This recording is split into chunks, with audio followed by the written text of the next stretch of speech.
Bring the city council meeting to order on Wednesday, October 4th, 2023 at 6:30 PM, right on time. We also have virtual online and we have in person. Can I get a roll call of council, please? Working here. You charge your Potter here, Vivian here, and please stand for the flag salute.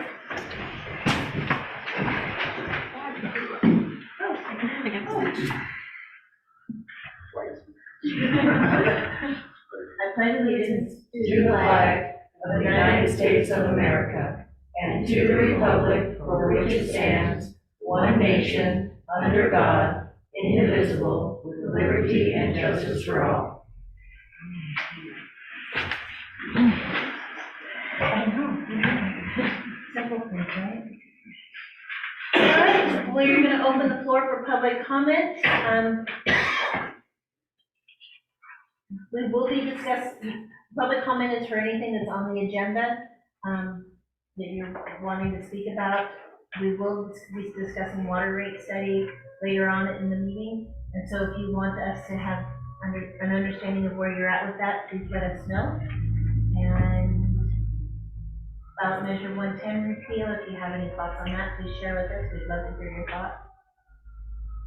And at this time, we'll open public comment. When you do public comment, you'll get a little buzzer on the TV that is a 3-minute time frame. You get 3 minutes to speak. We ask that you speak at the podium so that we all can hear, and also because it's being recorded, and the recording can hear from the podium as well. So we ask that you speak from the podium only. And keep background chatter, actually none at all would be helpful, but to a very, very minimum, because it also gets picked up on the recording and it makes it hard to decipher the minutes when we listen to it back. All right, Mr. Davis, you signed up first. Would you like public comment? Yes, ma'am, thank you so much. Thank you, sir. My name is Robert Davis. I live at 212 North Maple Street here in our wonderful city of Yamhill. I have a question about agenda item number 7, presentations and public hearing. I'm just wondering what that might entail in detail, presentation. Are we opening that up again to YNA? No, we will not be opening it up to YNA. That was a courtesy that the city offered, and it wasn't working out very well. There was some concerns and issues, so we decided to remove the courtesy and stick to just the public format for public services that are offered by city agencies. At this time, there will be no YDA or YNA type presentation. All right. Public comment will be the opportunity for that. Yes, yeah, I understand. My second item is I'm looking for a full copy of the CIP document. Any place I can get that document from? From the Sure, on our website. It's a full copy. I'm looking at Angie. Angie's got a full copy of that. CIP being, The CIP, the whole list of the CIPs. Capital improvement project list, is it on the website? I can't Don't know. off the top of my head tell you. All right, appreciate it. Yep, thank you. Can you make sure copies left at the front desk for me to pick up? Thank you so much. Okay, my third item is that Yamhill Neighborhood Association is going to have an AED refresher course this coming month. The date hasn't actually been scheduled. It'll probably be the next to last Saturday of the month, but in any case, we're hoping people will turn out. If you've already had your AED course, this is just a refresher.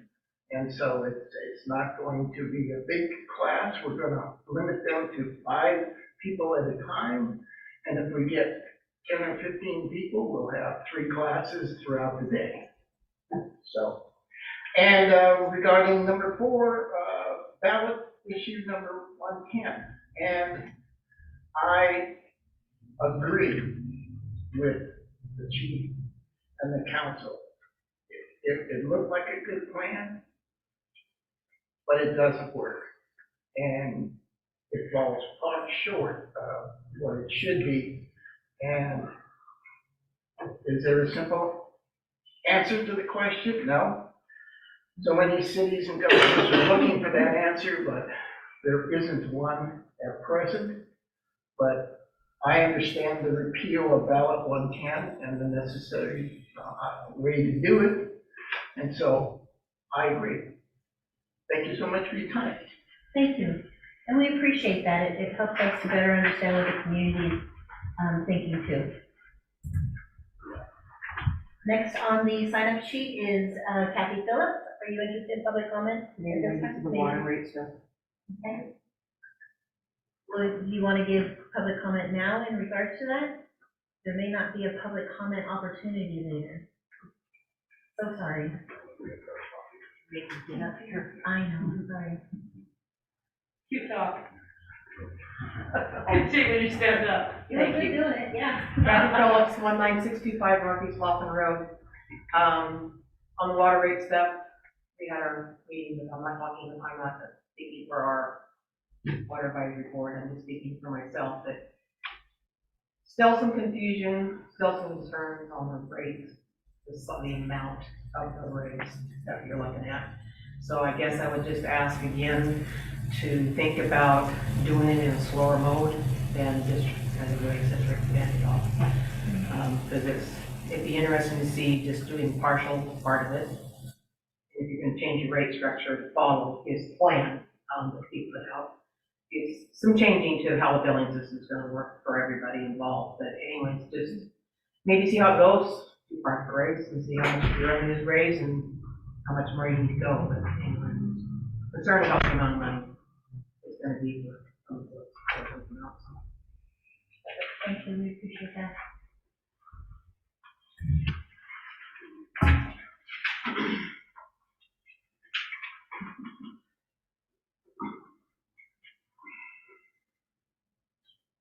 Mayor, I did not understand that we wouldn't have a time to ask during the water rate discussion. So I would like to ask how since now I'm not going to say You're more than welcome to have public comment, please. My name is Raj Elephant. I live north on Hackett Road, member but not a board member of Pleasant View Water District. We are one of the 10 outlying districts, and we have 40 users. And I won't pose questions, but I'll pose a few comments. And as I read the water study, it's the water meter ratio that the OAW presented as a means of determining outside or these water meters for outside the district. It's very, it really is much harsher as you get higher in the number of users for an outside district for each meter size. As an example, the ratio of a 14:1 on a 4-inch meter would, as opposed to technically we have 40 users, it'd be 41. What that means is that the number of gallons allocated as a minimum under there is closer in around 1,200 gallons per household, as opposed to in town it'd be 4,000 gallons. I don't want to get into details, but I'd really recommend that the city council try to understand really clearly what that water meter ratio number that the Water Association is recommending to you does to the outside districts. I do not know the size of the meters that the other districts have. I know that West Yamhill Water has the next lower number of people at about 29. I don't know if they have a 4-inch meter or what, but that's not a concern. It's a big concern. So it put quite the burden. I looked at the numbers and for our averages, again, I'm not an official person here from the water system, but our averages, that would mean our rates would overall go up by around 75%. And also there's another question I'd have you ask, because this has been probably the historical thing that's done, that nobody can answer why this is, but what is the rationale if an outside district like ours has a 4-inch meter, what's the rationale for picking this $1,300 amount?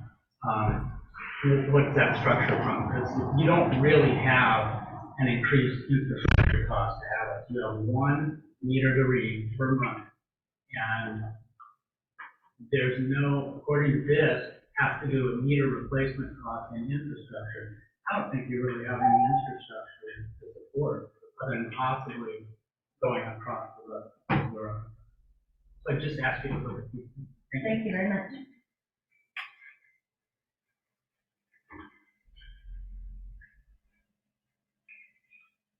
Erin Gallion? Good job. No. No? Would you like to speak on public comment? No. Tim Gallion? I'll pass, thank you. Thank you.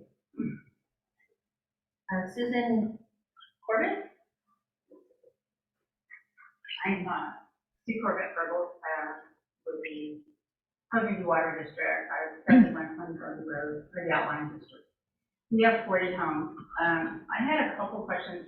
I mean, if our main, we just spent last year, we had a seal blow on the main valve, they normally to fix it. If that valve were to be replaced, is that on the outlying district, or is that something the city pays for? It's on the outlying district. That's what I thought.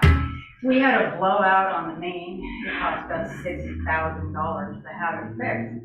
And we are now in the process of replacing our pumps, which will cost around $20,000, and that's with volunteer plumbing and electrical. So I guess my comment is, I would really appreciate it when you do the rate structure if you would not charge the outlying districts more than the city. And I know that's a very, goes way back. It's a situation that arises from some animosity in some ways toward the outlying districts, but strictly from numbers, we have to provide all our own maintenance. And so kind of following up on what Rod says, really consider what our expenses are that are all on us. And if that the main line fails, we have no line, and we certainly don't have enough to bank to replace it. So it really puts us at risk for health and for fire protection. So that's just kind of a comment. Thank you very much. Thank you.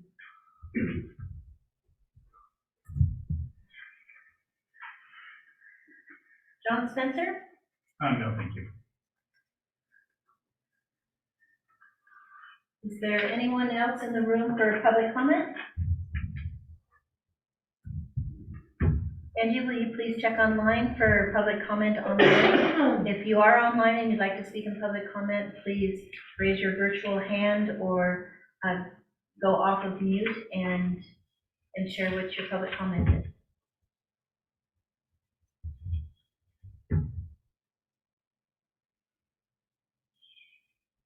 At this time, not seeing any raised hands, we'll go ahead and close public comment and go to the next agenda item, which is agenda updates and additions.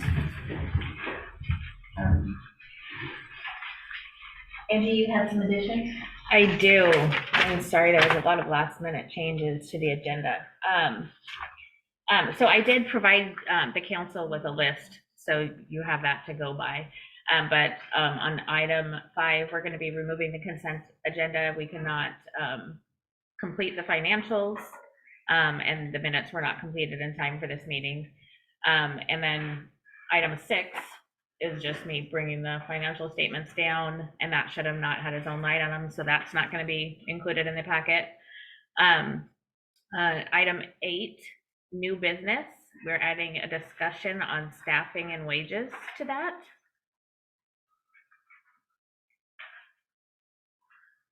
Item 11C1, the Public Works report is not included. We could not create one in such a short turnaround time, but there are some information in the administration reports regarding Public Works. And then item 13B, under information and announcements, we've added a purchase order for awnings at the City Hall for the council room door and the police doors.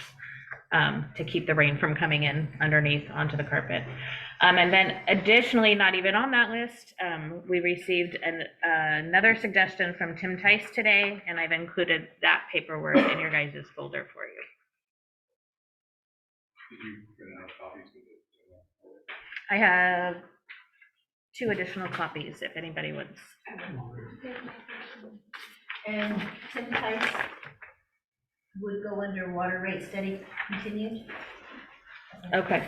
Is that right? It's the Tim Tice Yes. related to, okay.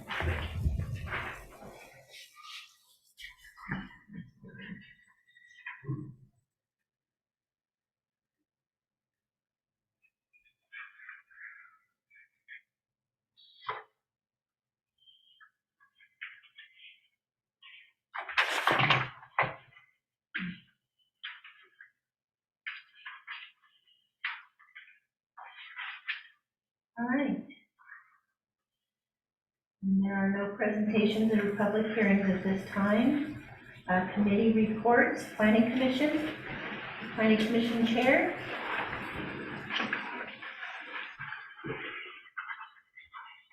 Good evening, Mayor. My name is Ken Moore. I live at 2390 here in the and my commission has a lot of items that we're working on, and wants a lot of assurance that we're spending the money as the mayor and the city council wants. So been assuring him that yes, formulated business restrictions are top of the list. That was one of the first things that came from my meeting with the mayor, and then the planning commission and the downtown association all agreed that along with the nuisance lighting, to get ahead of anything that might come along. Then the code review. That was quite a discussion in our last meeting about which sections of code we go over, which part of the planning commission, which is not. So we have our homework on doing that, and just seeing if it makes sense and making recommendations for updates. Walt was all for that. I said, now, are we gonna need to consult with Walt? Is somebody, like, big look. Ricky said I've rewritten, gone through many city codes, so we've got gold right there, and he'll get us straight out what we got. If I didn't bring up any particular item, like the lodging tax, I think that was a little farther down the list, because it wasn't as, won't be impactful at first, and some of these other things might be. The fat oil grease, that is well underway. That, yes, the formula business is important, but not only in grease is we have language we're considering, and a process of working with the business, with the city coming along, kind of saying, we've got a problem here, let's solve this, rather than quite the iron hammer, just to be friendly to business and to be friendly to the longevity of our system. So I would say that is actually the top of the list. Is there anything else that I've left off? No, it's very informative.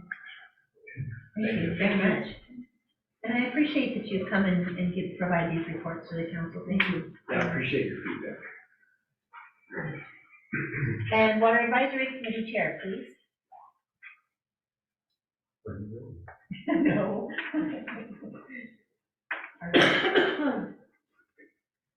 Brian Jensen, 525 North Olive, currently the Water Advisory Committee Chairperson.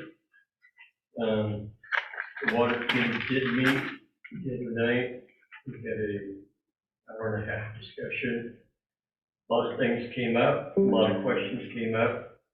I don't know how much the council would like to dive into this, but I can tell you from the Water Advisory, we have no recommendation for rates at this time, due to the fact that there's a lot of unanswered questions, a lot of missing pieces. that were addressed at our meeting that night. One of the big things that came out of that is the $158,000 that's coming out of SDC funds to pay the water debt service. That is coming out every year. This is the third year, I believe. If that keeps going, this is the fourth year. If that keeps going, the SDC funds will be bankrupt in 3 years. And then you will not have money to pay that debt service out of that. In order to meet the requirements, if you want to continue that, you would have to have 25 new homes every year at the current SDC rates for water to make that payment.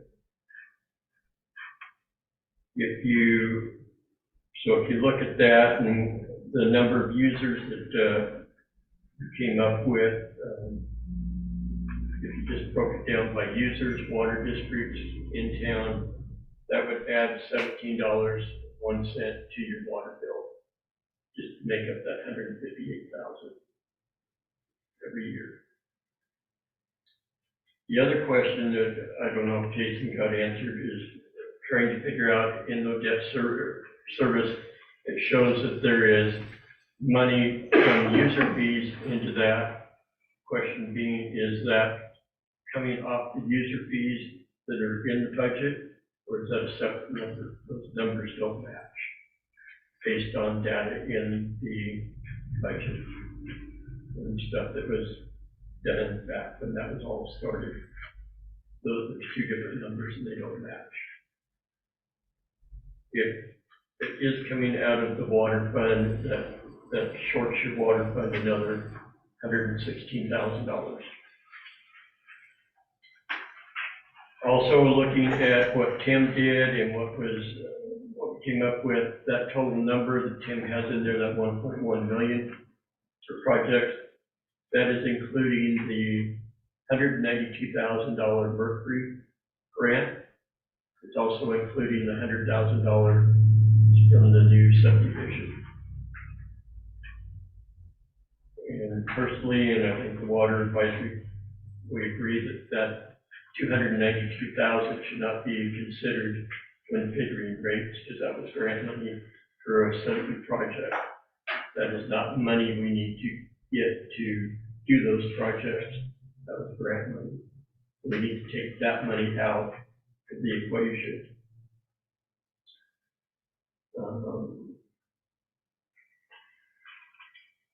Anything else, Jason, that I'm missing? No, I'm just gonna add to that one. So I'll just, in summary, we need just to pay water debt services. If we have to do both the user fees and that $158,000, we're looking at $29.54 a month per user, city and rural, to just make the debt service payment every year. That's going to be the bottom line that you have to come up with. If we have to, and to meet the requirements of the current year budget, you would have, and if you just figured it evenly by all 774 users, just your base rate for 4,000 gallons would be $105.91. Then you would have to add that $29.54 on top of that, just to meet the requirements of this year's budget and to make your water debt service fee. If council has any questions, that was an hour and a half summary in about 5 minutes. So. Question for Yeah. Jason, do you want to go ahead and? Yeah, let me shed a little bit of light on that. So when we took out the loan for the transmission line, $150,000 from SDC funds was supposed to come out in 2020. $150,000 was supposed to come out in 2021. After that, we were no longer supposed to take out of our SDC. So somewhere, possibly with our intern, we missed that and they looked at it like a trend. And they took it out in 2022 and 2023. So an additional $300,000 went into that loan, which was not supposed to come out. Who's they, when you say they? Whoever was running your insurance, whoever ran the budget. Okay. Collectively, everybody missed this area. When we're looking at those trends, we're putting in about 80-20%. So 80% we're putting in from SDC funds, and 20% is coming from user rate fees for utility fees. This is all projected on like 2.2% annual growth. So there is a huge error in the SDC. 300,000. Did we ever find out, the question also came up, is that money was taken out of SDCs. I believe that is illegal to do that. I did find that out. It is not illegal. It's not You illegal. go to your SDCs to fund their loan. Okay, if it's written right. But the concern is that that fund will be empty in 3 years. And that leaves you no money for any capital improvement projects used out of there. If all 57 new homes came on in the next year, that would buy you 2 more years out of SDC funds. But you still have about 14, 15 years that you have to come up with that $158,000. Make that debt service payment. So, a lot of questions, a lot of things. I think a lot of the rates need to go back and be reviewed again, because there's a lot of inconsistent information between Tim's report, what's in the budget, and the budget numbers don't match up. So that's what we have. Sorry we couldn't give you a recommendation, but we feel that we're not in a position to give a recommendation based on information we currently have. So, any questions from council for the water advisory? One thing I was gonna shed some light on also is the rate increases from 2019, subject to this loan, we're supposed to be 3.5 in 2019, 20, 3.5, and we're looking at 17 and 17 and 3. We're supposed to get it for that loan to be paid off. But those are usually like the huge error of the 300,000 with SDC funds.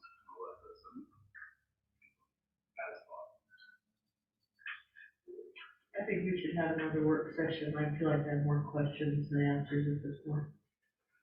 I would agree with that completely. And could we invite Tim Tice, but I don't. Tim has, oh. Will you come just for a workshop for the council members and not open to the public type thing? It's no longer available for public. It is no longer. She's asking about our work session, I think. Is that gonna be council and community members? Yeah, I don't know yet, I haven't gotten that one. That's a good question. Jason? Yeah. You mentioned the Merkley and the subdivision that we didn't include. The Merkley, we're not getting that, right? That's not coming through for us? That fell That's what I through. understand. At this point, the answer is no, so trying to figure it out if they actually change. So at this point, we are not going to receive the Merkley. That's not a definitive that we did. Continue to figure out how. Continue to fight for it. I appreciate that. This would obviously be very helpful. It's not just that. Thank you. All right, water advisory committee. We'll move on to unfinished business, which brings us straight into the water rate study.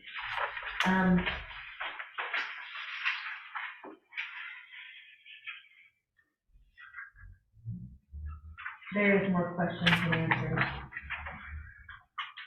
However, I'm concerned at how long we continue to delay. Because it just puts an additional burden on on public works and the ability to, because the longer we delay, the less will go into, be paid into the CIP programs. And so the less we're able to do those programs, the longer it takes to actually get the funding to it. So that's difficult. And I'm gonna add to that, I mean, I know nobody here is taking it lightly, but that $300,000 out of the ASDCs to fund those projects, put that on, and just going into debt service, we have to make up. What are your recommendations on resolving that? Probably what Tim put in front of you. You guys should have that paperwork in front of you. I think that is the fairest, not only the utility ratepayers, but the most clean language that we've seen so far. Our way of approaching it. It's really what we've been anxious for. Clear I language. something that everybody He can didn't, copy. he didn't say anything about what to do with the meter charges, that was just the number for the per thousand gallon number. Right. And so he didn't go back and say, but it sounds like one tier, not a tier method, what little that I just read it just a minute ago. But it doesn't address anything to do with meters, with meter charge. Honestly, Ken, I think you left that out of there just because we have a pretty built-in base rate for that meter charge. Yeah. That, the answer like this individual's question, a meter costs us on a 4-inch close to $5,000. That's not including labor. Yeah. So, typically we walk out of there with a 4-inch replacement, it's roughly around $6,500. I have a question though. Didn't you just tell Susan that for an outside water district, the outside water district would bear that cost? Not the meter itself. No. We bear that cost. The valve on your side of the system, that's your. The meter.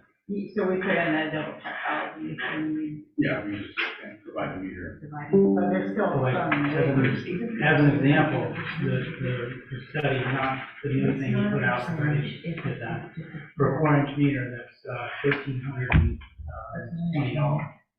a year. So we're pretty much using that cost. It's the life, what's the life of the meter? That's twice or 1/4 of the cost. So, that, The one thing I will say is, I always hate to put this out there because I support everybody having water, and, I just want to make this fair across the board. We've looked at the numbers, and these water districts are losing close to $85,000 annually for the water district, for water. how do you figure that? Per thousand. We can give you all the numbers, we can look at them.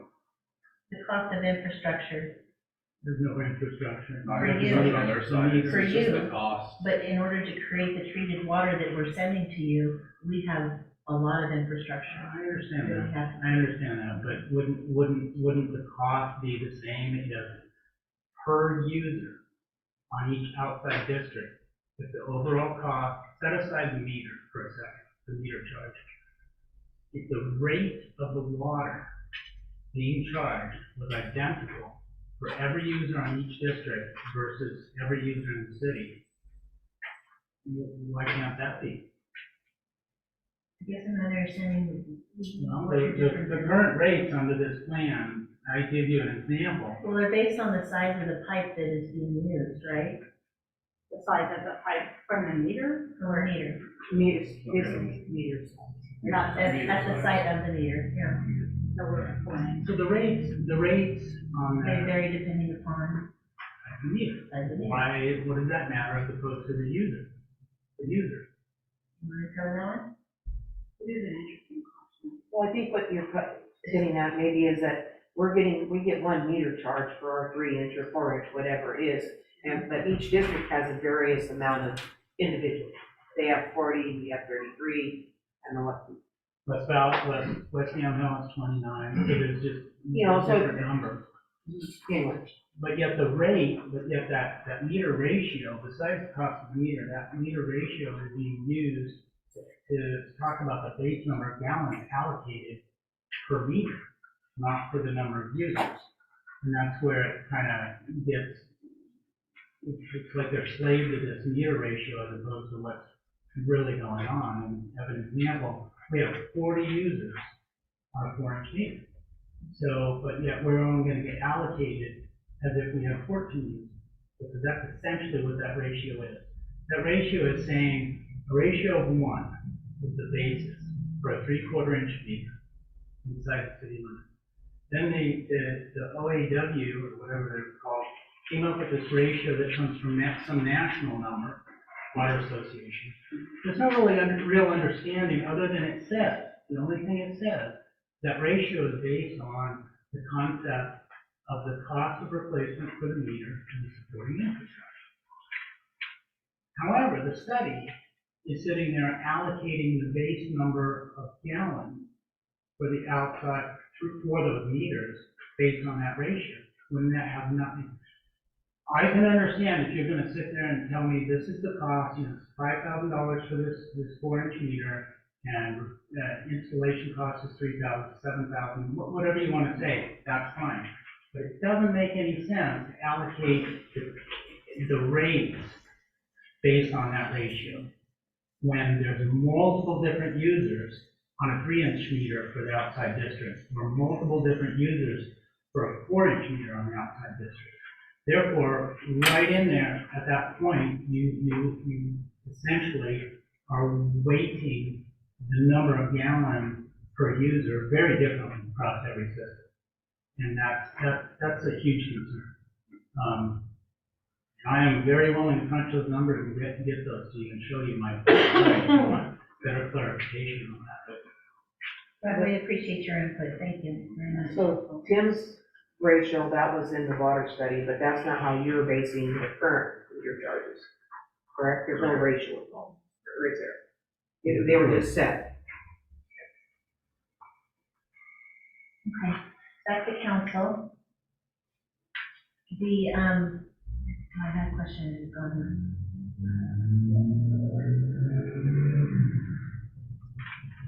Has council had an opportunity to read the letter from Jim Tice? Basically, it breaks it down very simple, very straightforward. It is an option to consider.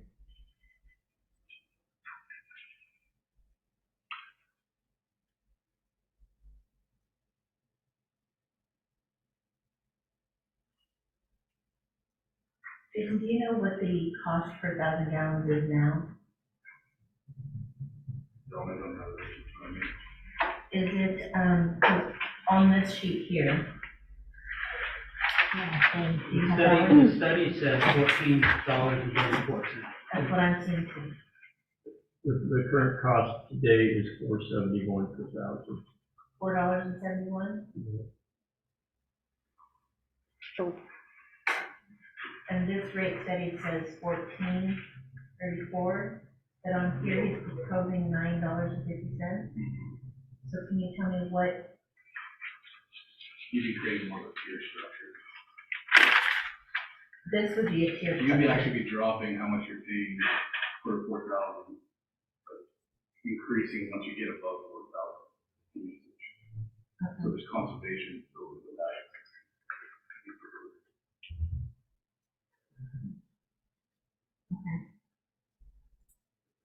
So our base rate doesn't change, it's when we exceed that, then it's $9.50.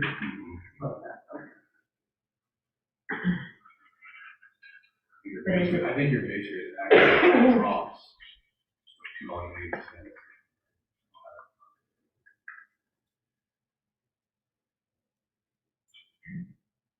$9.50 is obviously better than $14.34. More affordable anyway.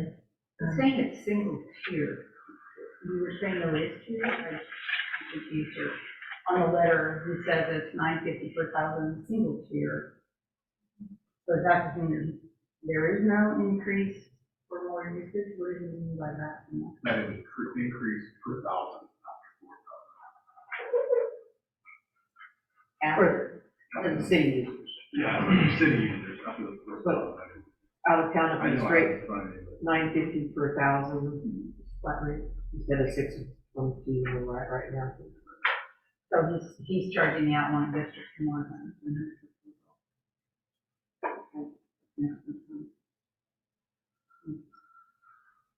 And Kathy, you said it's currently 622 for your district? I'm pretty sure that's what it is, yeah.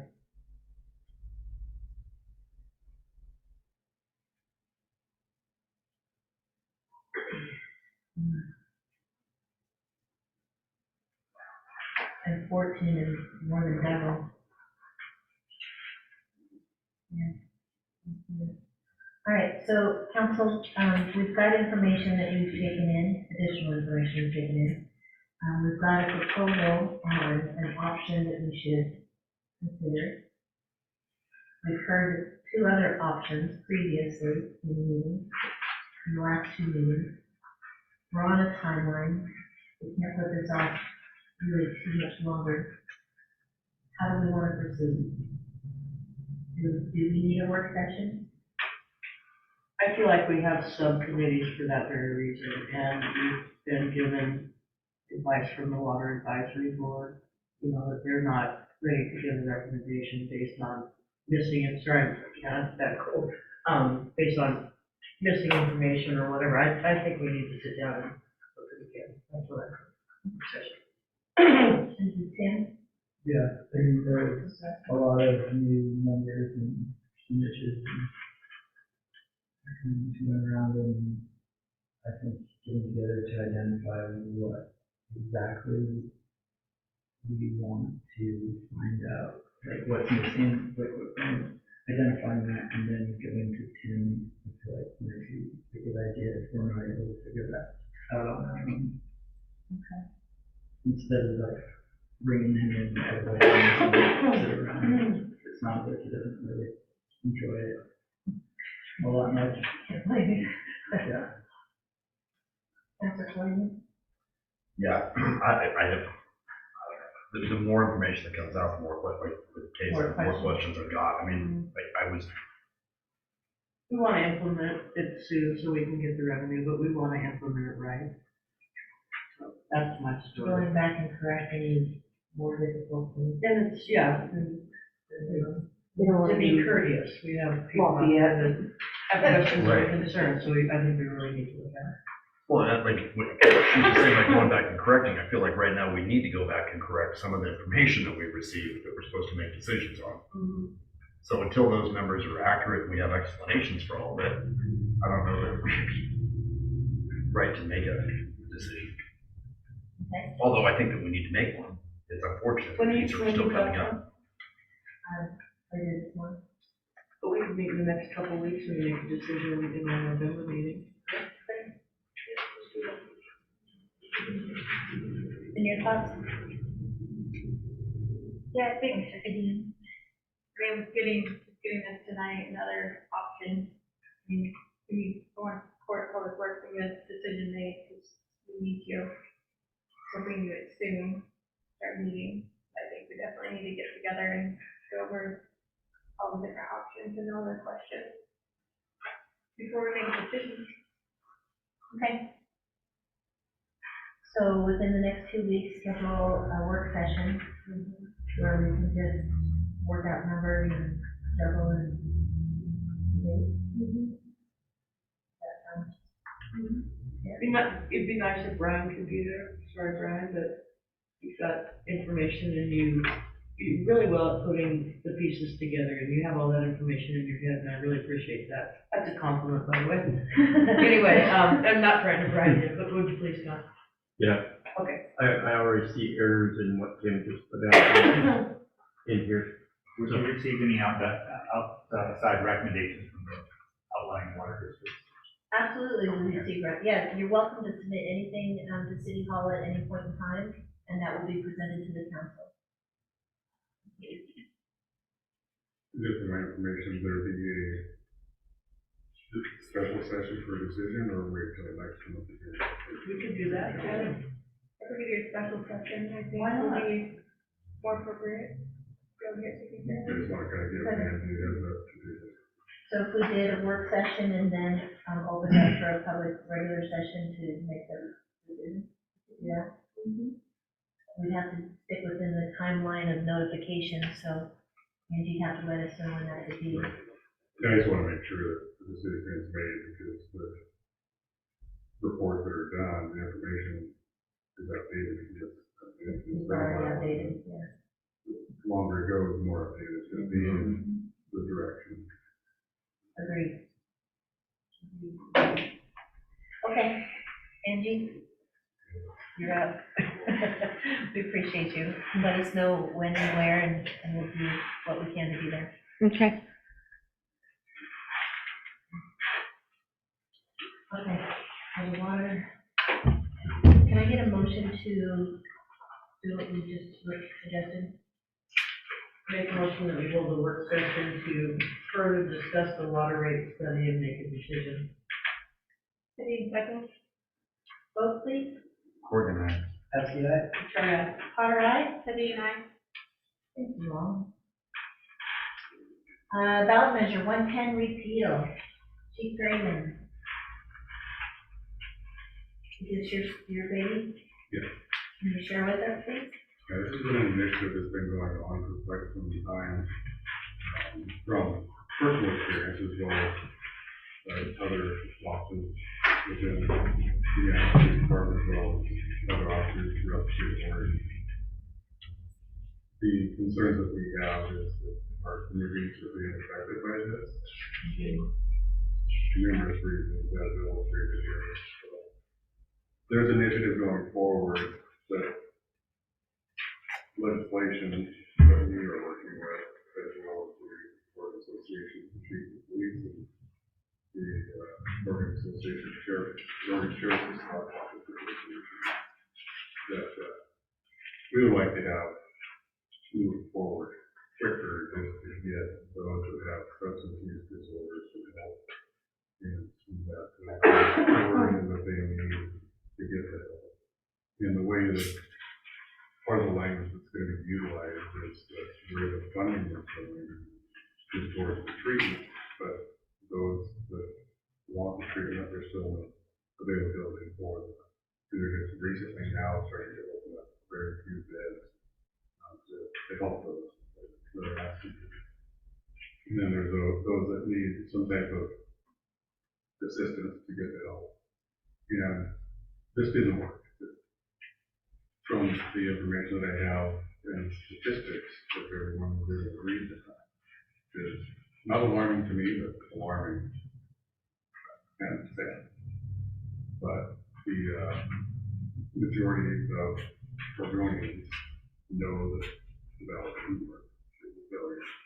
And that we need to restructure the language to get our communities safe and our members that we live with safe and live around safe. So there's language that's going on currently to try to get these measures fixed, this measure fixed, and other measures, because the fixes that they're trying to do are, in our opinion, going to be helpful.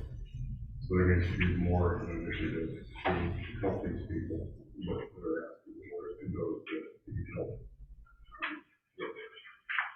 So there will be more language coming out as far as the initiative, either for emergency legislation, feedback, or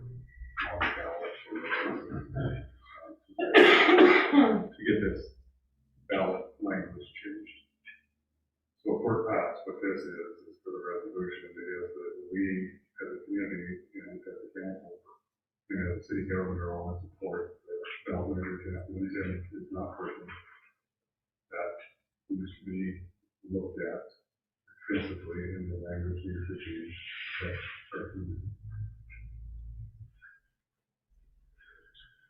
Like motion? Discussion? So this, did you say should be temporary until it's changed, or? As far as the resolutions are concerned, so the resolution used to say that we have an issue, we have an issue, and that the issue needs to change. So the challenging thing is that we as a city government can't turn around and make these things the language back to what they're something where there's some type of assistance that we can give these people, whether we can just change the laws. But we can support that the laws need to be changed, and that's what this resolution Got it, yeah, thank you. The, resolution that you sent us in an email, is this the same? Is there any changes or updates that have been made to it? Okay.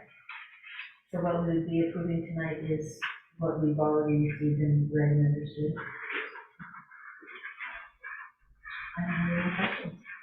Council? Any questions? Motion?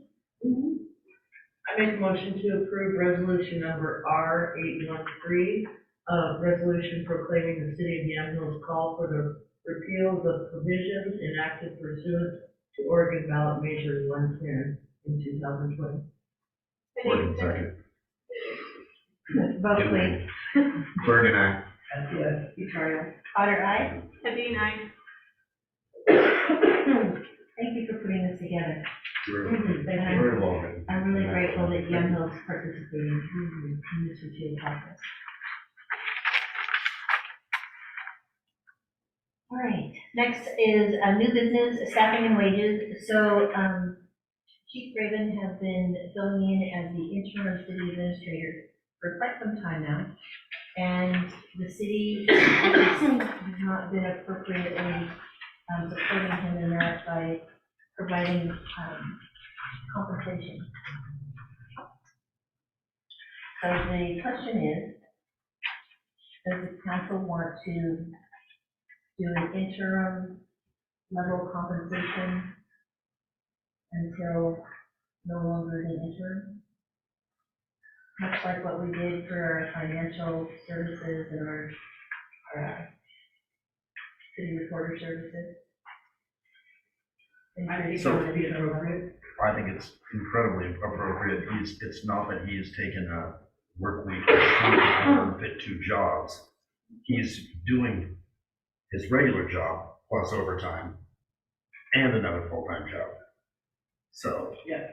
I don't see how we couldn't look at that very seriously.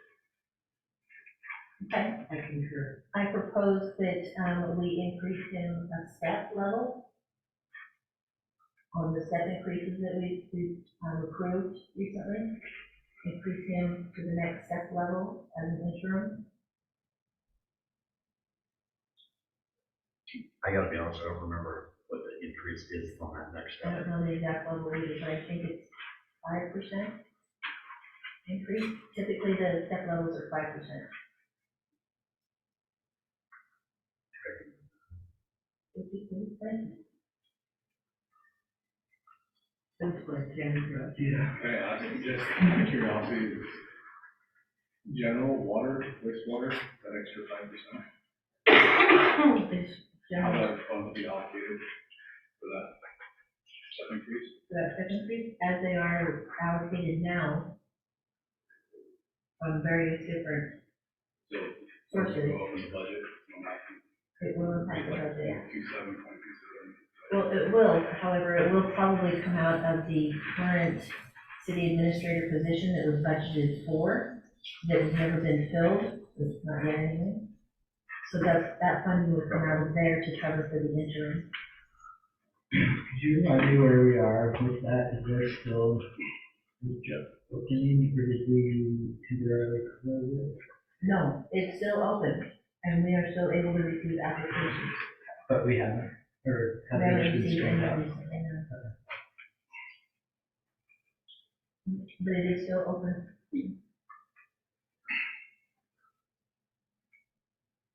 Yeah, so depending on where I'm at and currently in the step, it would be, Where are you currently at, what level? I'm sorry? A, B, C, D.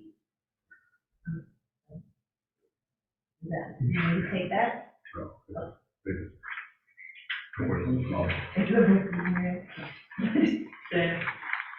So the current, level that you're at, A, B, C, D, E, yeah, the step 4 is what it's. step 4. It would go to step 5, which would be about what percentage increase? Can you calculate that number?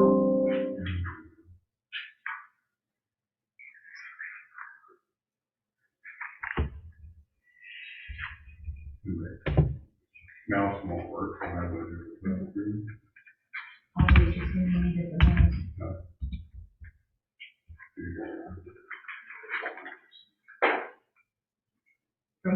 4 to step 5 is almost 9%.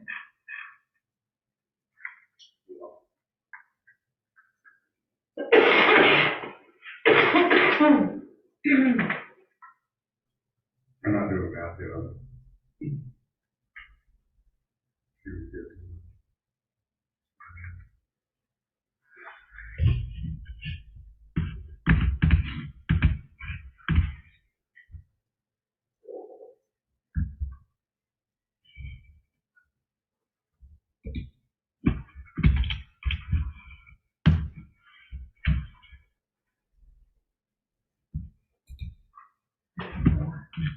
You're welcome. I'm going to 100.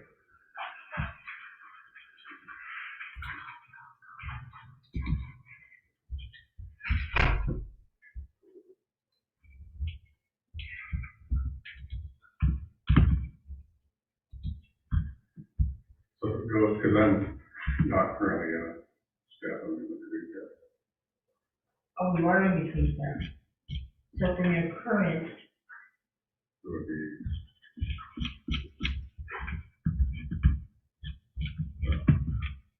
Two dollars.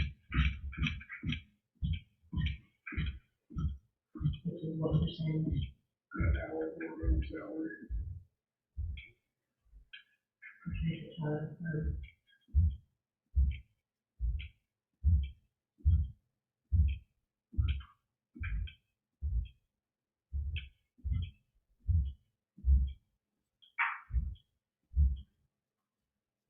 So Jason says it was 9% between 4 and 5, and then halfway between 4 and 5 currently. So if we took the 9 and divided that in half, that would be about where you're at.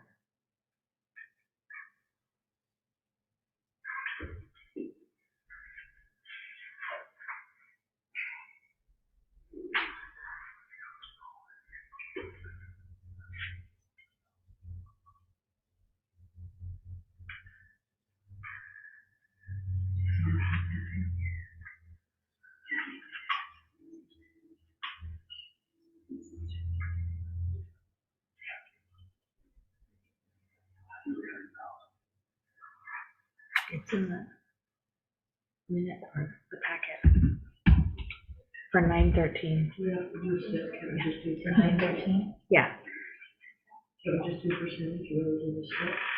We could, but that's the whole point of doing the steps is because we were doing that. And That'd be $1.92. Going from step 4 to step 5.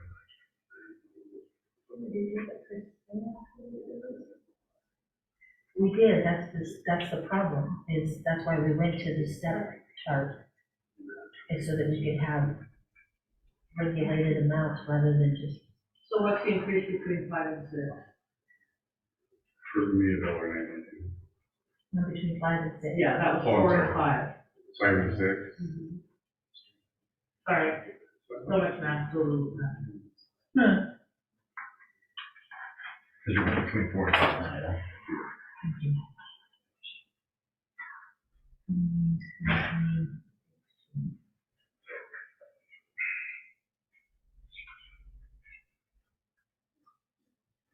Today's 330. 336, and what percentage is that? So that's not even that much going up in full step. So it's 336 plus the 192. Yeah. Right? So 528.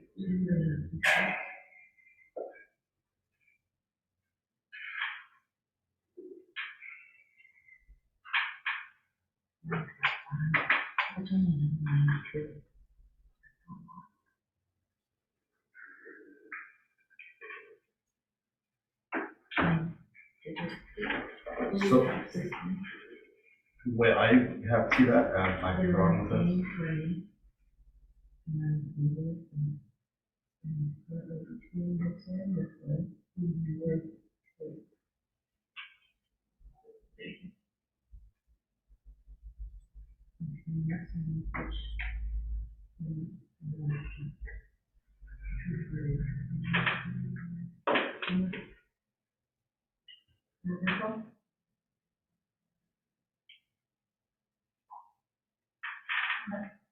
I'm open, whatever you recommend. Well, what's your judgment?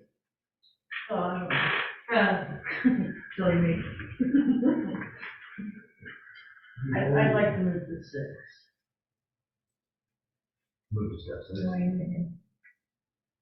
Deptford and Raleigh. So city admin and, second clerk.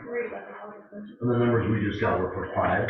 We've already Um, budgeted into the, Yeah, it was only $1.92 to move from various. From 4.5 to 5. Yeah. And so an additional 336 to Yeah. move to 6. 6. Uh-huh. So at 40 hours a week, do I understand right, that works out to 10,000 a year? At 40 hour work. Currently, I week, think it's a 7,000. 4,000 increase. Great for you. To move to step 6, or in change.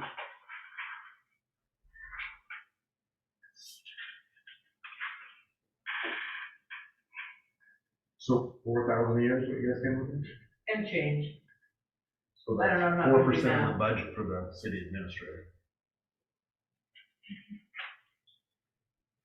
4%, whatever you're talking about. Yeah, because the budget for the city administrator in this year's budget is, if I understand correctly, is $1,006.40 for the 2023-24 budget. But that's for the salary portion of it, Not including the perks. the number 66. Yeah. Which comes to, with all the perks, it was 166,348.89. And currently what I have seen that I'm doing, which is documented, is not like I'm doing this percent and then doing this percent, but I've been averaging conservatively about 45%. As you can see, it's doing that consecutively. That's what I'm doing. And one, that is because there's a lot that needs done, and there still is a lot that needs done, and I've been more than happy to do it. I have not been retracting it all from my other primary roles, just because I've been doing those for so long. I know what needs done, and it's second nature, and plus I have a great team, not just within the police department, but within the city. Every employee here has been great, stepping up and doing more than they're supposed to be doing, and that's appreciated, and hopefully they understand that. But it is a lot, and I don't have time, I'm not a numbers person, one thing, but two, like, sit down and realize that I have, like, almost 500 hours that I've been unpaid. That's all.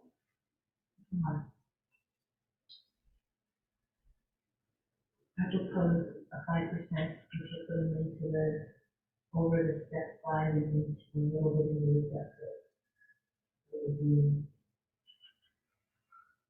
I thought we were 60 steps. we are. But you're not. But I'm not. That's what I said, was 5%. Okay. But it does, but it doesn't. It's still within the step.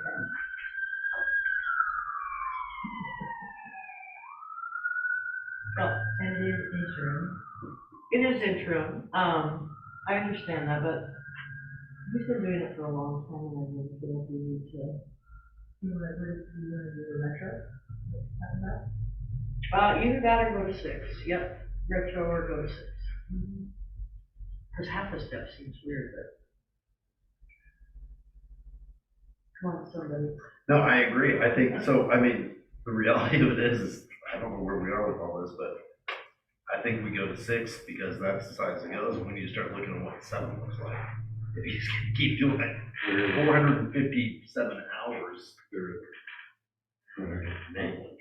No, We can do something. I'm capped out. There's no way. You can't move anything around. Well, here's the good news, you couldn't Which I will be there pretty soon.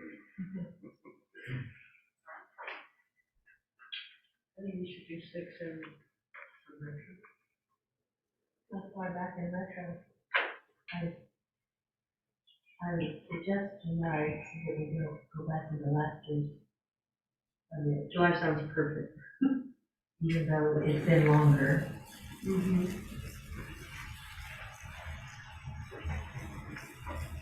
Because he goes back to July of 22. Yeah, I'm not doing that. Right. Just saying, that's when he started doing this. That was creative, particularly when we're trying to figure out water dollars. Do you have any thoughts on the matter? We definitely deserves it, and we need to compensate him for it. If they go back to July, like I think we've got to be careful at water if we're gonna. I know we have budgeted, but if we gotta come up with that $158,000, and that comes from somewhere out of water. We just need to be careful. They definitely deserve it. So what's the proposal? Mine would be step 6 and back to July. Try a second. Vote then. Organize. Victoria, Laura, Vivian, I. Thank you for your service, sir. Thank you. Thank you.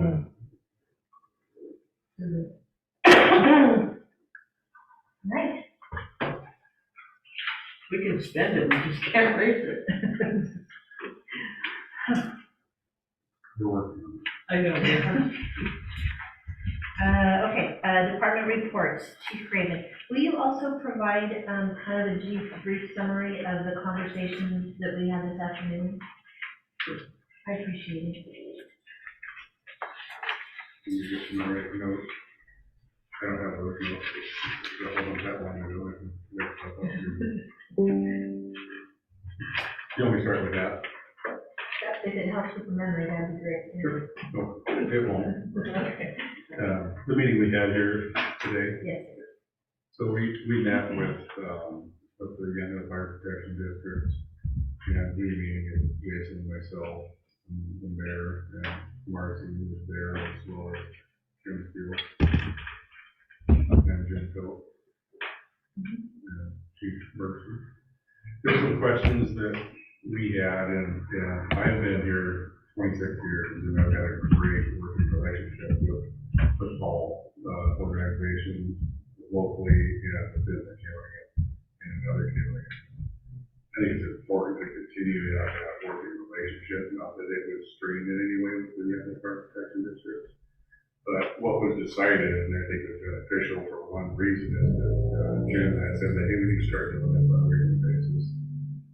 And have a meeting interactively, answering any questions, and resolving any falsehoods that there might be out there, or just discussing conversation of questions that people may have. And it was productive. There were some questions about some of the water meters and whether there was this phantom meter that was out there. That alone was answered, and then I spoke with Brian Jensen a little bit after that. And so there is a backflow, from what I understand, on the system. And there is a meter, but there also is a water line coming in that isn't metered. There was conversation to get a meter on that. I know that there was issues, that there's a perception. So with the police department, what was happening is that some of our reserves, which are volunteers, were taking their cars up when we do our shoot, which is up off the current Creek Lane when we do our qualifications, and they get very dusty. They were coming back here and hosing them off, and there was a perception that we're just washing our personal vehicles out here with city water. And so we stopped doing that. Well, that same concern has come up. The fire department's doing the same thing. As there was a communication with them that they will change their policy because they have volunteers that go out and work these calls. They take their personal vehicles that end up getting dirty on some of these calls. So one of their benefits that they had was they were able to wash their cars, their personal vehicles down at fire hall. But what that looked like to the public and what was expressed was that they're using city water to wash all their cars. And there has been an agreement that we are trying to research and find, because it is in writing, where there's a handshake portion that goes back in the 80s regarding the agreement that the fire department has with the city that they don't pay for the water. It's metered, but it's it's not paid for, but then they find another line that isn't metered that will be metered, so that we at least know what the water is that they're using. And the reason being is because there was concern that there was a large amount of water that was being utilized by the fire department. And that is not the case. We know how much it is, and it isn't anything that's extraordinary. So it was a good conversation about that. There were some other things that was a great conversation about the fire, the decorations that the fire department has there for Christmas. And some of the lighting, and we're trying to get that updated and try to find money. They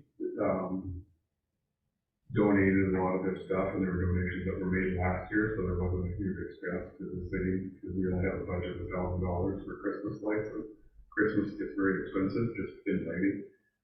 So we're gonna try to work with them and to collaborate, and then find another resource funding, because all the lights for the Christmas decorations that are put up on the poles are not, are way out of date, and some don't work, and even though you have extra things, you try to piece them together, it becomes difficult and even more expensive. So trying to find funding to get new LED lighting, which will also be cost effective to the power that they take.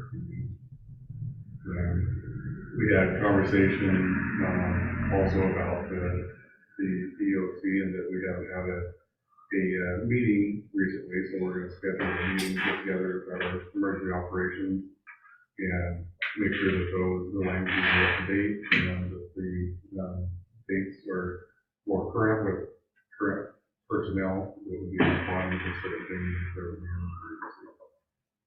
And there was more. I think that's covered pretty good. Let's wrap it up, yeah. Yeah. So it was a great productive meeting, and for a lot of different reasons, and I'm gonna speak more with Brian Jensen, because he answered a few of the questions that we had as well, so that we get more definitive answers as far as when the lines go and where and who's in the. Excellent, thank you. Mm-hmm. Did you have another report? I do, which one? So what I wanted to talk about, and I commend Jason for the work that he's doing, a lot of the things that are going on, he's still educating me as far as projects, acronyms, and different things.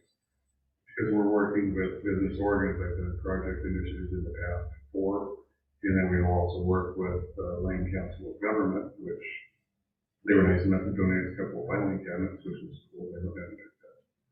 So that kind of made me put a face to some of the names down there, and I did it on purpose, because it was free filing cabinets that we need, and at least go down there and be able to meet them and to learn more about their organizations. And what they do is they can help us and assist with the grant writing. So Business Oregon, Arthur came up and sat down with us, and was very positive. And I was impressed, because you guys recall, he was one that was here during one of our meetings to introduce himself about Business Oregon. And he remembers the conversation and dialogue as on the project that we had going on when he was here, and I can't remember what that was. Yeah. I mean, the notes, he seemed very responsive to the needs of the city, and is very willing to help. I'm always very cautious when I'm listening, and I try to be optimistic, but about 2 years from now, when what he's saying that we are going to be, he's going to be assisting with the grant. When that happens, we have the grants and the projects are moving forward, and that's when I'll say it's a good. That's just how I am, very reserved in that aspect. But very positive. APS was here as well, John Christensen, and I can't remember his partner that was here with them.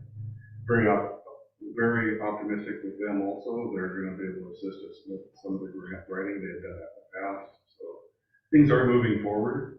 They're without going into a lot of detail, I can't. But there's a lot of projects, a lot of things that we're finding that have presented challenges that we are we are overcoming and we are going to overcome with the city. Things that we're finding as late as today that we have to work through, but it's a process. You know, I'm like a ping pong ball that's moving down that way. And we're all in it. We're all finding stuff, but we're being positive about it. It can be frustrating, but we're being positive about it and moving forward with the project that we have. The report that I have, I won't go into a lot of that, because we just kind of talked about a lot of the things that we've been doing, and then the staff reports that come in from them, which Jason has been busy working. So his staff report he gave me, which is included in here, and then maybe if we have more to talk about, we can just kind of talk about that stuff. So that's combining the report that I have as well as the police report that everyone has in their packet. If anybody has any questions about any of that, we all are very busy as staff with the city, and it's all positive. We're all doing a lot of good work.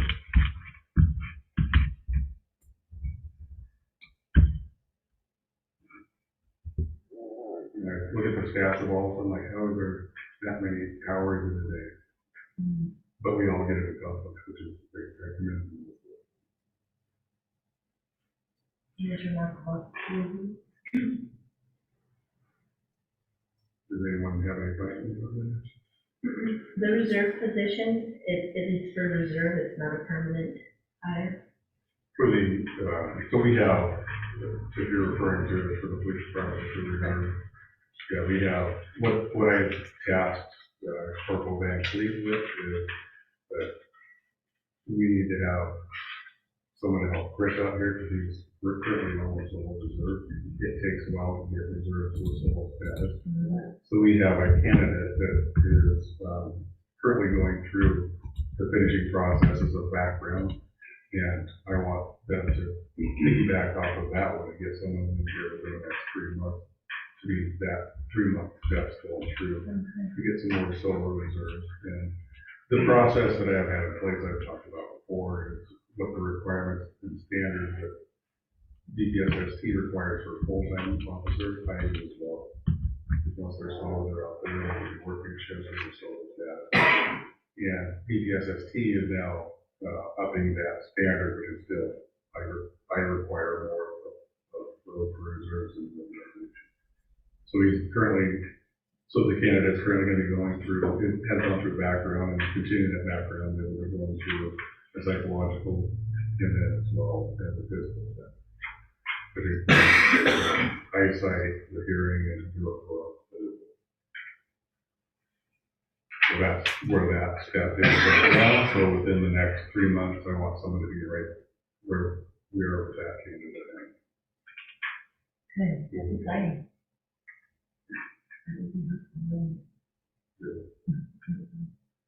And I reviewed all the reports, the wall repair, and Yes. we have to say that on record.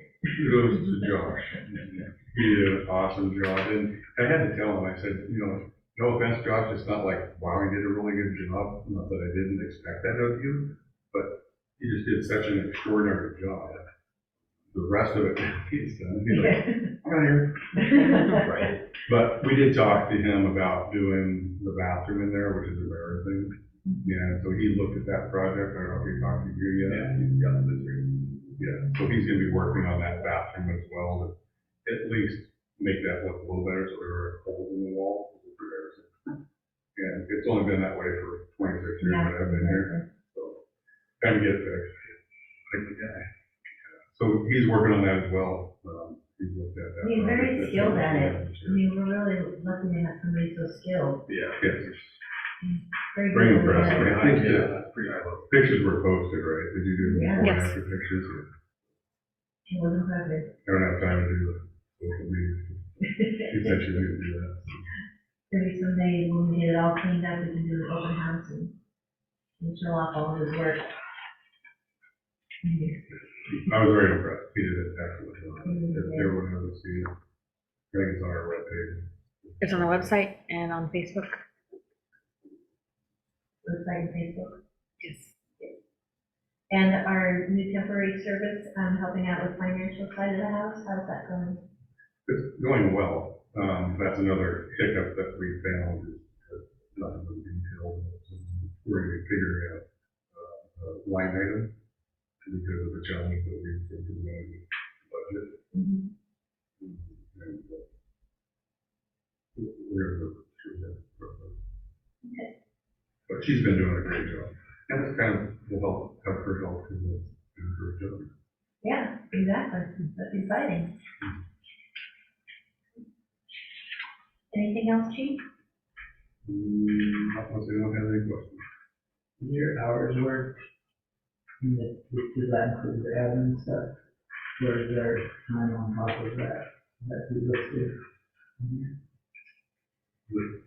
The 900 and some hours? The documented hours that I have, usually outside of that would be good. If that's the track. You know, those emails you get at 3 o'clock in the morning? Those don't count. There are features on there where you can set it up to deliver at a certain time. We're thinking maybe it's 3 p.m. and it's if in fact we're not. All right, Mr. Walker. Yeah. I agree, we did a great job as far as the business organ side of things in that meeting. That was a great conversation with Arthur, AKS and so on. So with that said, we looked at these projects and we deciphered through these projects, hence CIP projects. So right now, currently, AKS is going to be doing a wrap on the Olive Street project. That's going to be our next plan of attack. With that said, that will connect the transmission line to 3rd Street, so that will increase flow plus volume. So that'll be a 100% upgraded line, probably by year 24. We also kind of backtracked to the impound and its capabilities and capture abilities and capacity. We looked at kind of acre footage and realized that we have 3 million gallons of storage up there. And with that said, we looked at it from a feasibility side and said, if we could capture 100% of that, what would that put us as far as capacity and due to low levels of curtailments? And so right now, Arthur is going to be funding us $20,000 to do that study. AKS came back and said we could do that study for $12,000. So we're going to take it out of the Olive Street project that we had on here for $42,000 to do that study to connect the impound to the intake and collect 100% of that 3 million gallons. Jump up and down the Yeah, stream and it's- holler, that's really big. It's huge. So our capacity will increase to 4 million gallons in the city. With 100% capture. Wow. With that said, it would give us the operational means to take the sediment out. So with that 3 million gallons, you're probably looking at 3 1/4 with all the sediment removed from that project. So we'll be able to work in water window to complete those projects. So it's kind of a win-win on both ends. And I was more than thankful to Arthur to just throw that 20,000 out there and make that project get some legs. So there again, talking with John from AKS, he's projecting probably $2.5 million to make that project go through. But I think that's something we can kind of loan and kind of leverage our SDCs into making happen. It's actually one of the lower numbers we've Correct. heard in regarding the water storage. Correct. Yeah. So right now, as we sit, you have 3 million gallons of water that increased you to 4 million. We're doing a FEMA grant right now that John feels pretty comfortable with, and that would be a 1.5 million reservoir up there, replacing the concrete one and giving us an additional million. Now you're looking at 5.5 million gallons of water. Wow. So these are big projects, got some legs under them. And with the distribution lines that we're putting in, I mean, our volume will increase dramatically throughout the city. So all of our pressures will be up.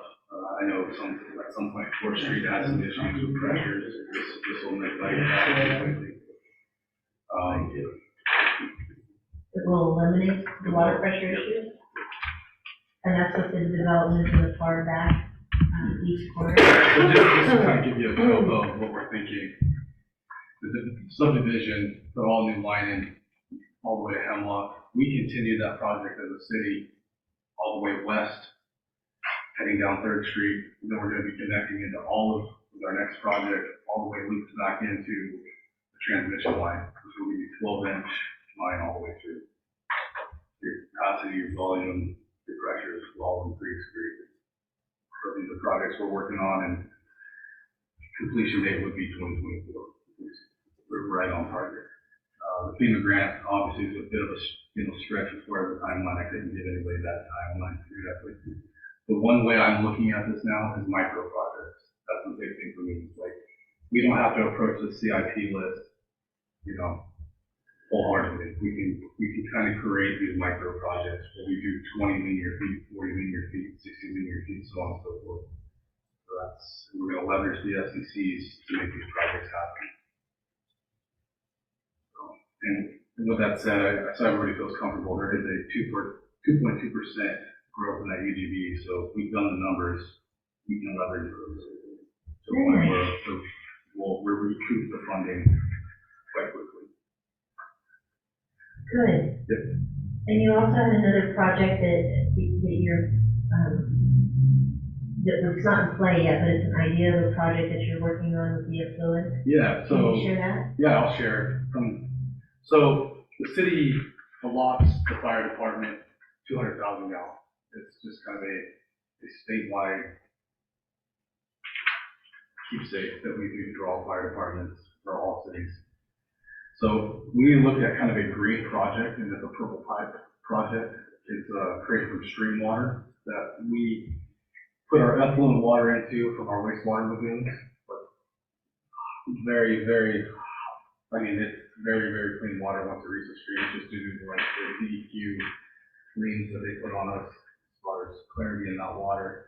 So what we're looking at is that green project, the purple pipe it all the way to the fire department. So they'll have access to 3 million gallons of effluent water to use during any kind of residential fires, possibly, fires outside of our district.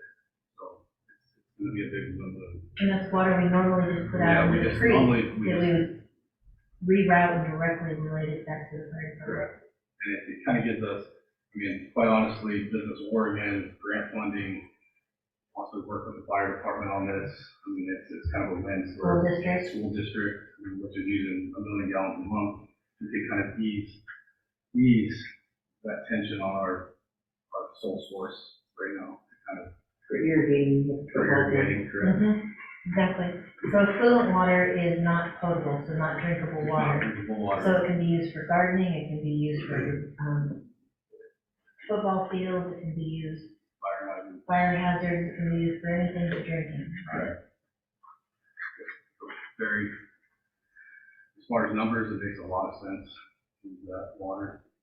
There's some other towns doing that, Newburgh is doing that in some areas. They call it gray water, or whatever they call it. I thought they call it something different. Yeah, they have. Groundwater. Reverse osmosis system built into their. Yeah. wastewater.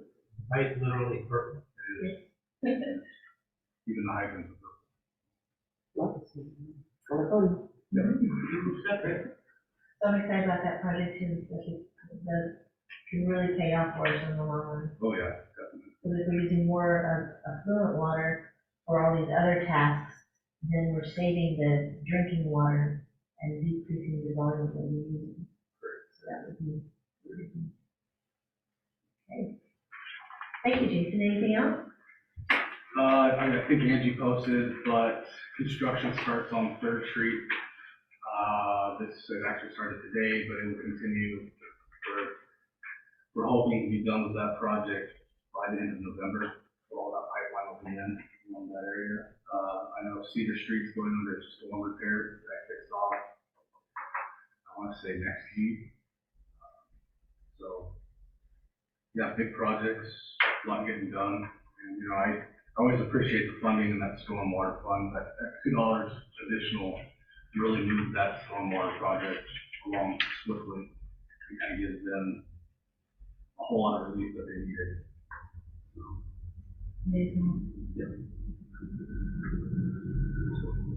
All that was over an hour and a half meeting with, sorry, with AGS.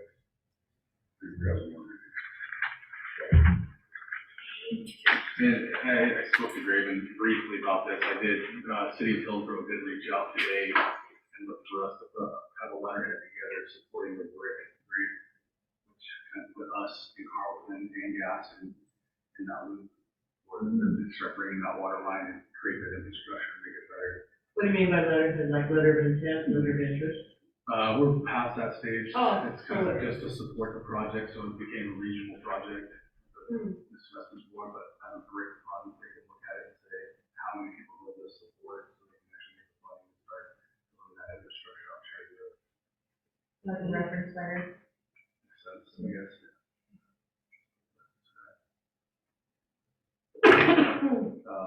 Small stuff, just nice to drop there real quick. Two new fire hydrants have been replaced. We've done them unoperational, so if you see us out there, we're testing the ones that are non-operational, making sure that we're making the right selections and choices. A lot of them unfortunately don't have valves, which I found ironic, but at the same time, we're still able to freeze that line and replace it. How many is there total? Oh, wow. I think there's 64 in city limits. And how many have you been able to replace or? We've replaced 6 total. Or- 6 total. And the rest we exercise and operate it, make sure that they're operational. And prior to you doing that, when have they been tested or? I think the one date we saw was 96. Thank you for paying attention to that.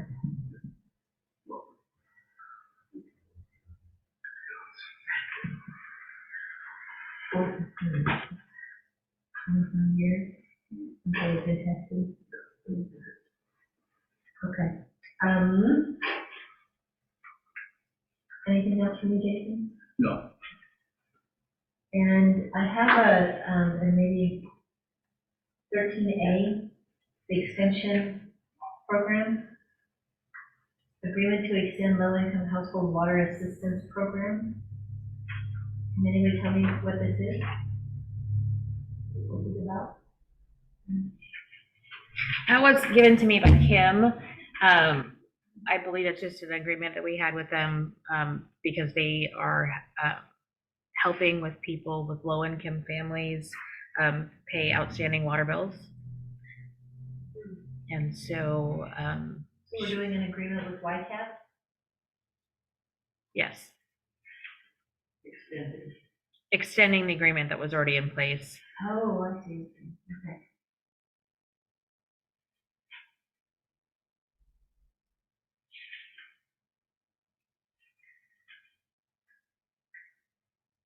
Okay, it's short, so I'll read it out loud for the record. Agreement to extend low-income household water assistance program. This agreement to extend the low-income household water assistance program agreement is entered into by and between YCAP and the City of Yamhill and the Oregon Housing and Community Services Department, together with its successors, and assigns each party and collectively the parties.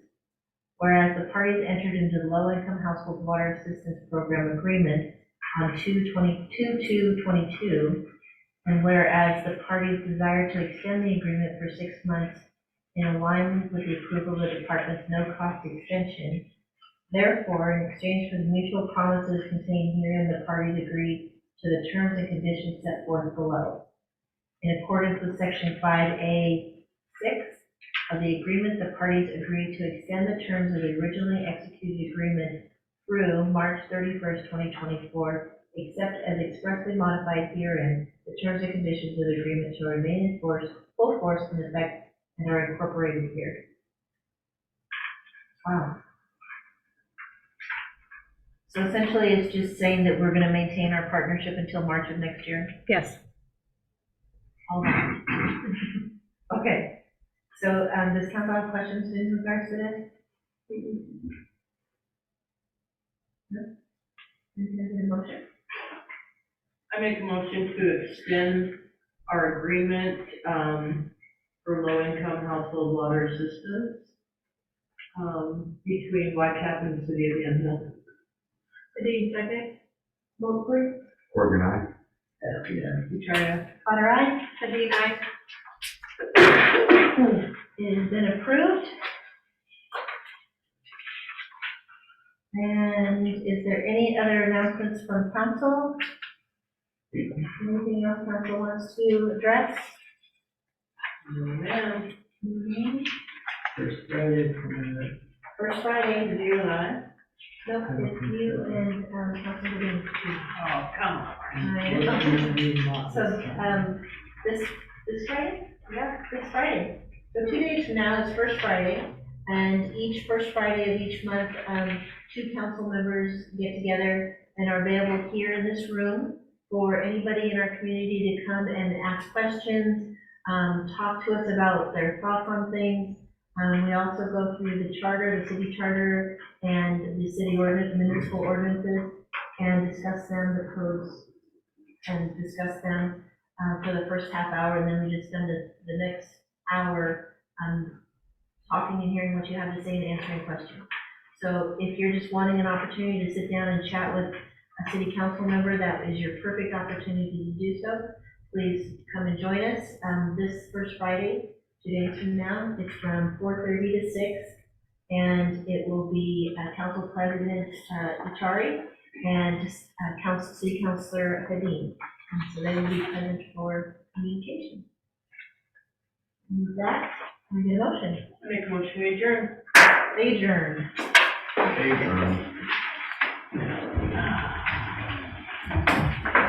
Um,